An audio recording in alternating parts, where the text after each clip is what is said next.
Frequentemente imaginamos, quando pensamos nos maiores conflitos ideológicos do século XX, frequentemente imaginamos capitalismo versus comunismo, fascismo versus democracia liberal, nazismo versus comunismo. Mas dentro dos próprios movimentos revolucionários existiam tensões profundas, nenhuma mais marcante do que o antagonismo entre os bolcheviques e os sionistas. Ambos os movimentos se baseavam fortemente em círculos intelectuais judeus da Europa Oriental, mas na década de 1920, eles estavam em lados opostos de uma profunda divisão ilógica, uma divisão que só aumentaria com o tempo. Então, como dois movimentos, cada um alegando lutar pela libertação judaica, se tornaram inimigos ferrenhos. Você descobrirá hoje. No século XIX e no início do século XX, o Império Russo abrigava a maior população judaica do mundo, cerca de 5 milhões de pessoas, a maioria confinada ao Pale of Settlement, uma região que se estendia por partes da atual Polônia, Ucrânia e Bielorrússia. O território de colonização era uma região do Império Russo onde os judeus tinham permissão para viver permanentemente do final do século XVIII até 1917. Estabelecido após as partições da Polônia, o território foi uma tentativa de confinar a população judaica a um território ocidental específico, sendo praticamente proibida a residência fora dele. A vida judaica ali era uma mistura de intensa tradição religiosa, pobreza, discriminação e também fervor revolucionário. Os judeus, como muitos outros sob o czar, eram atraídos pela política radical. As dificuldades econômicas de Pogrom e a exclusão da vida pública levaram muitos a aderir aos movimentos socialistas e anarquistas. Na verdade, os judeus estavam representados em quase todos os grupos revolucionários, desde os dementiques e boleviques até os bundistas e sionistas. Os mencheviques se originaram do mesmo partido dos bolcheviques, o Partido Operário Social Democrata Russo. Esse partido foi fundado perto do final do século XIX, em 1903. Seu segundo congresso fora da Rússia e Bruxelas realmente ocorreu e ocorreu uma cisão. Vencendo por um fio, os bolcheviques usaram seu nome, que significa maioria. Enquanto o partido derrotado ficou conhecido como a minoria, os mencheviques. Em retrospecto, foi tolice dos mencheviques se autodenominarem assim. Isso os deixou com a imagem permanente de um partido minoritário. Curiosamente, Leon Trotsky inicialmente fez parte dos mencheviques e mais tarde ficaria do lado dos bolcheviques. Os mencheviques desempenharam um papel importante no estabelecimento dos conselhos operários, os sovietes. Os mencheviques foram comparados aos bolcheviques de forma mais positiva em relação às outras facções. O Bund ou o Grupo Trabalhista Judeu Geral foi o grupo socialista judeu mais proeminente fundado em 1897.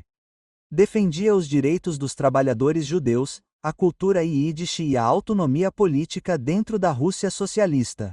Os sionistas surgiram na mesma época e seguiram um caminho diferente. Eles argumentavam que o antissemitismo era permanente e que apenas uma pátria judaica, de preferência na Palestina, poderia garantir a sobrevivência judaica. O Bund judeu foi o primeiro partido marxista de massa da Rússia. Fundada em 1897, tinha 35 mil membros em 1905. Declarou os judeus como uma nação e exigiu total autonomia nacional para eles, com o Yiddish como língua oficial dentro de uma federação russa. Tais exigências foram rejeitadas pelos marxistas russos, incluindo Elie Mtov e Leon Trotsky, que eram judeus que colocavam os interesses de classe acima dos nacionalistas e que, de qualquer forma, eram profundamente hostis ao nacionalismo judaico dos bundistas. George Dakhanov os acusou de serem sionistas que tinham medo de enjoo. O resultado foi que os dois movimentos marxistas seguiram caminhos separados. Houve também um grande movimento sionista inspirado nas palavras de Theodor Herzl, o pai do sionismo político moderno.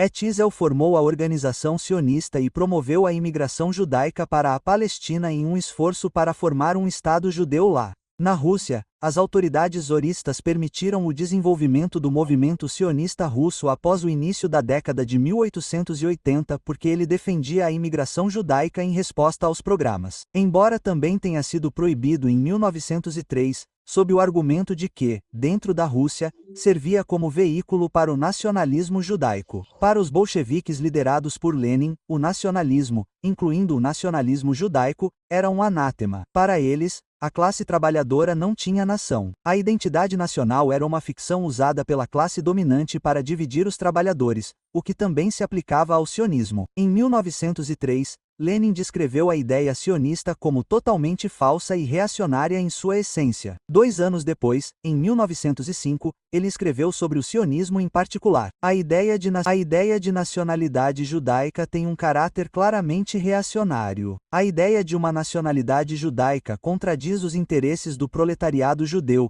criando nele direta e indiretamente um clima hostil à assimilação, o clima de um gueto. Durante a Revolução de Fevereiro de 1917, os bolcheviques desempenharam um papel secundário. Lenin estava no exílio e os membros bolcheviques estavam nas fábricas e, portanto, desempenharam um papel em um cenário menor. Lenin retornou à Rússia em 3 de abril, onde chegou à estação Finlândia, na capital Petrohrad, uma viagem autorizada pelas autoridades alemãs que, naquela época, ainda estavam em guerra com a Rússia. Ele foi recebido por uma multidão de pessoas e, a caminho do quartel-general bolchevique, fez discursos em todos os cruzamentos. Ele usava palavras simples e transmitia mensagens simples, repetindo-as continuamente de forma a obter o apoio do público. Os métodos dos bolcheviques eram edificantes. Em outras palavras, seu tom era feroz e eles faziam uso dos canais de comunicação já existentes no antigo Império Russo: telefones, jornais. O jornal deles se chamava Pravda, que significa verdade. Após a fracassada ofensiva Kerensky, uma tentativa inútil do novo governo provisório russo de derrotar os alemães na frente oriental da Primeira Guerra Mundial, ocorreu a crise de julho. O radicalismo era desenfreado, pois slogans insossos, que antes eram muito radicais, agora eram amplamente utilizados. Foi nessa época que o slogan de Lenin, paz, terra e pão, e todo o poder aos sovietes, se tornou popular, por assim dizer. Após o fracassado caso Kornilov, em que um comandante russo chamado Kornilov tentou tomar o poder, os bolcheviques ganharam cada vez mais apoio. Os membros do partido bolchevique promoveram incansavelmente as ideias bolcheviques. Elas se tornaram cada vez mais populares e foi em outubro que agiram. Após chegarem ao poder, assinaram o Tratado de Paz de Brest-Litovsk. Mais tarde, adotaram o nome de Partido Comunista da União Soviética. Os bolcheviques foram implacáveis e intransigentes desde o primeiro dia. Os bolcheviques inclinados discordavam e discutiam entre si sobre táticas. Decisões importantes encontraram resistência, principalmente o momento do golpe de outubro e a aceitação do Brest-Litovsk, mas a disciplina se manteve. Lenin permaneceu no centro da autoridade mesmo quando desafiado. O SRS se dividiu. Os mencheviques se dividiram. Os bolcheviques, embora às vezes divididos, não se dividiram. Eles criaram organizações. Operaram simultaneamente em muitos níveis para mobilizar e direcionar, punir e penalizar. Não é de surpreender que, logo após tomar o poder na Rússia, os bolcheviques começaram a prender sionistas. Curiosamente, o checo Félix Dzerzhinsky se opôs à perseguição aos sionistas. Em uma carta de março de 1924 dirigida a seus deputados, ele escreveu o seguinte: "Não entendo por que os sionistas são perseguidos. A maioria de seus ataques a nós se baseia em nossa perseguição a eles. Eles são 1000 vezes mais perigosos para nós do que seriam se não fossem perseguidos. No entanto, eles foram perseguidos e mais a cada ano." Os bolcheviques executaram o Terror Vermelho, no qual inúmeros chamados inimigos da Revolução foram presos, torturados e mortos pela polícia secreta, a Chaka. A Chaka tinha muitos judeus em suas fileiras. Mas nunca devemos esquecer que, embora muitos revolucionários fossem judeus, relativamente poucos judeus eram revolucionários. Era um mito dos antissemitas que todos os judeus eram chefes. Os Trotskys fazem as revoluções e os Braunstein pagam as contas. Durante a Guerra Civil, muitos judeus perderam a vida em massacres violentos perpetrados pelos brancos, bem como pelas forças nacionalistas polonesas e ucranianas. Deixou cerca de perigosos para nós do que seriam se não fossem perseguidos. No entanto, eles foram perseguidos e mais a cada ano. Os bolcheviques executaram o Terror Vermelho, no qual inúmeros chamados inimigos da Revolução foram presos, torturados e mortos pela polícia secreta, a Chaka. A Chaka tinha muitos judeus em suas fileiras. Mas nunca devemos esquecer que, Embora muitos revolucionários fossem judeus, relativamente poucos judeus eram revolucionários. Era um mito dos antissemitas que todos os judeus eram chefes. Os Trotskys fazem as revoluções e os Braunstein pagam as contas.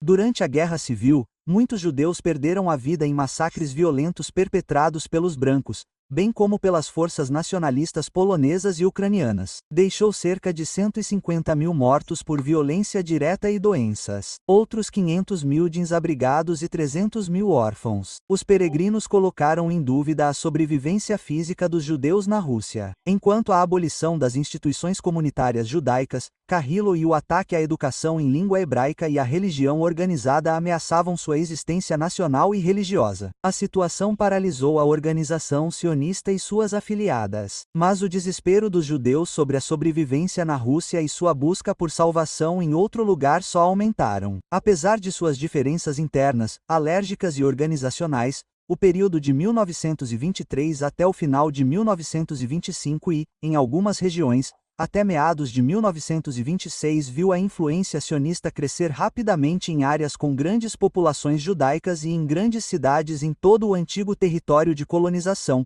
bem como no sul e centro da Rússia. Em 1925, cerca de 10 partidos e organizações sionistas diferentes reivindicavam uma adesão combinada de várias dezenas de milhares. Esses números, juntamente com o crescimento constante do movimento, mostram não apenas o quão atraente o sionismo era para muitos jovens judeus, mas também a liberdade inesperada que os grupos sionistas desfrutaram durante aqueles anos. Claro, os sionistas estavam operando dentro de um sistema político que se definia abertamente como uma ditadura. As condições para a atividade sionista começaram a piorar em 1924 e drasticamente em meados de 1925. Havia mais de uma razão para essa mudança. Um fator significativo inicialmente foi o processo de radicalização que se desenrolou dentro dos movimentos juvenis sionistas. Ao longo de seus anos de expansão, esses movimentos competiram com o Issyk Shia. Veja, em 1919, o governo soviético havia criado um órgão especial, a Yepcha ou Seção Judaica do Partido Comunista. O objetivo da seção era disseminar a ideologia comunista e o ateísmo entre as massas judaicas na União Soviética e publicava a revista em Yiddish. O Issyk Shia era visto com desprezo por muitos judeus, pois seus membros eram vistos como traidores de seu próprio povo, pois seu objetivo era eliminar o sionismo, judaísmo e outros elementos burgueses dentro da comunidade judaica.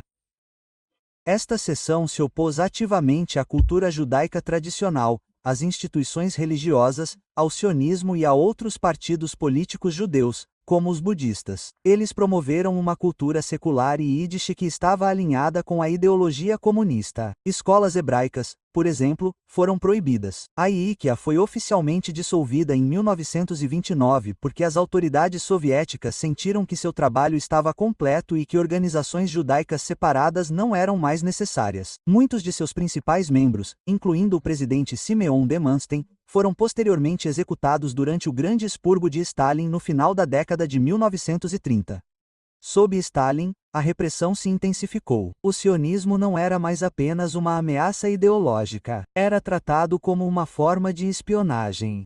Muitos ativistas sionistas foram presos, enviados para campos de trabalho ou desapareceram completamente. Qualquer indício de nacionalismo judaico agora era motivo de suspeita. Até mesmo falar hebraico ou possuir literatura sionista poderia ser fatal.